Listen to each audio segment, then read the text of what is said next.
అక్కలవాడ. భుజం మీద కొంగు బుర్ర మీదకి రాగానే రకరకాల భోగాలు అనుభవించటానికి అలవాటు పడిన వారే మధ్యయుగాల నాటి బ్రాహ్మణ విధవలు. అంచేతనే విధవముండైనా వేవిళ్ళు తప్పలేదు అనే సామెత మధ్యయుగాల జీవితంలో నుంచే పుట్టింది. వీరు నడిపిన పూటకూటిల్లే ఆనాటి అక్కలవాడలు. విజయనగరంలో ఈ అక్కలవాడలు లెక్కకి మిక్కుటంగా ఉండేవని రాయలు ఆముక్తమాల్యదలో రాశాడు.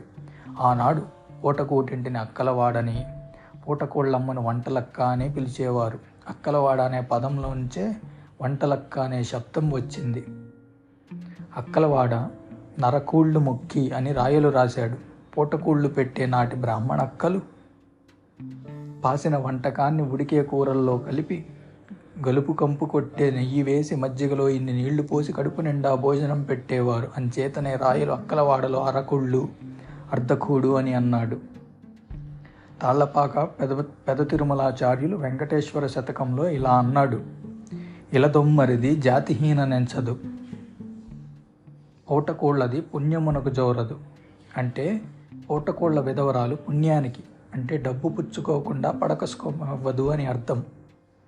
కాకతీయుల కాలం నుండే బ్రాహ్మణ పూటకూటిళ్ళు ఆహార విహారాలకి కేంద్రాలుగా, విటల కత్తెలకి రాయబారాలు నడిపే స్థానాలుగా ఉండేవి. ఈ వంటలక్కల్లోనే కాక ఆనాడు అన్ని కులాల్లోనూ వ్యభిచారం పెరిగిపోయిందని పాండురంగ మహత్యం ద్వారా తెలుస్తుంది. అక్కలవాడలోని ఈ బ్రాహ్మణ వేశ్యలతో పాటు అసలు వేశ్యలు నాటి విజయనగరంలో చాలా అధిక సంఖ్యలో ఉండేవారు అని విదేశీ చరిత్రకారులు తను రచించిన గ్రంథంలో పేర్కొన్నారు.